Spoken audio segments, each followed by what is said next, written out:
तो सर्वप्रथमे सबु मैडम मानक मोर नमस्कार। मु रश्मिता सा 32 बैच जड़े सेविका अटे। 2015 मु शुश्रूषा जॉइन करी। से तो मुझे किसी भी जानी नी शुश्रूषा विषय रे केमती कौन सेवा करी केमती सेठी रही किसी भी जानी नी। तो मैडम मैंने आमको बहुत शिक्षा देइछंती, बहुत किछि शिखैछंती, केमिति अन्य मानक सहित मिसिकी रहिबा से जिनस भी शिखैछंती। तो से सब शिखला परे मु शुश्रूषा रे रही मो पाठपढ़ा कंटिन्यू करूली।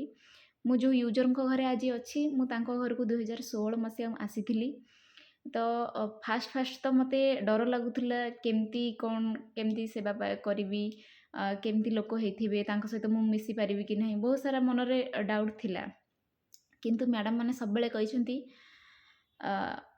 गोटे जिनस तमे सक्सेस पाइबा को हेले तो बहुत कष्ट करिया पड़े। तो मु आज जो सक्सेस पाइछि निश्चित भाव में कष्ट करिछि। मैडम मानकर सहयोग मो सहित सब बेले अच्छी। मैडम मान मते बहुत भल पाती। तापरे जो यूजर घर को आसी 2016 रु 2023 होगला मु तांकरी पाखरे अच्छी। मु शुश्रूषा 2015 रु 2021 पर्यंत काम करिछि। मते केबे माने मु जदि आज मो निजर परिचय सृष्टि करि परिछि केवल शुश्रूषा पई। प्रथमे जब आसी मते भुवनेश्वर लगुला मु गोटे सहर को जाऊँगी केमती कौन करी मते बहुत डर थिला मनरे। बापा माँ भाई भौणी समस्त मु छाड़ी आसी। पाठपढ़ा भी छाड़ी आसी किंतु मु संपूर्ण भाव में छाड़ी नथिली। जस्ट करेस्पॉन्डेंस कोर्स करूथली रहीकि शुश्रूषा रे।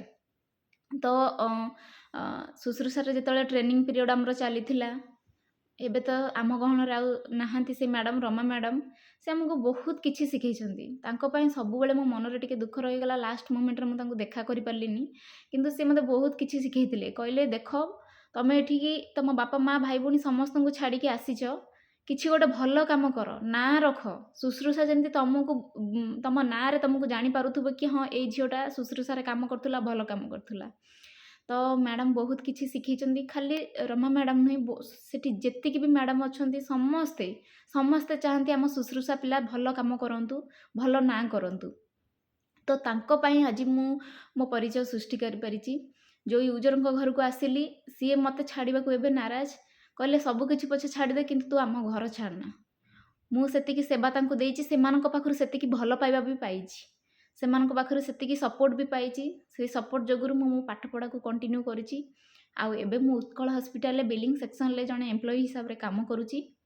मु एबे बहुत खुशी अछि। आज मते किछि कहिबार सुजोग मिलिछि सेटा मु बहुत निजको धन्य मन करछि। आ मु शुश्रूषा पई सब बेले गर्वित अनुभव करे। काहेकि ना शुश्रूषा गोटे एमिति जगह गोटे झील जदि आसब से जानी पारिबो कि सी आगु को निश्चित उन्नति करिबा और बहुत भल काम करिबो। तापरे मैडम माने भी सही भलिया एते स्नेही एते भल पाइबा दियंती। आउ कौन कहबी सेठी जो माने सेविका माने अछंती तांको भी मु कहिबा चाहूँगी कि तमे निस्वार्थपर भाव सेवा कर आ निश्चित तुमको तुम कर्मर फल मिलिबो, तुम सेवार फल मिलिबो। आ जो माने भी किछि आशा रखिकी मन रे आसछ बहुत भल करिछ। काहेकि निजे गोटे इंडिपेंडेंट हबाटा बहुत बड़ कथा।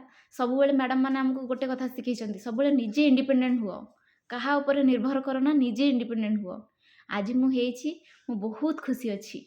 मैडम मानको बहुत सारा धन्यवाद मते एते भल पाइबा एते आशीर्वाद देइथिबारु। आ मु शुश्रूषा पाखरे चिर ऋणी। Thank you.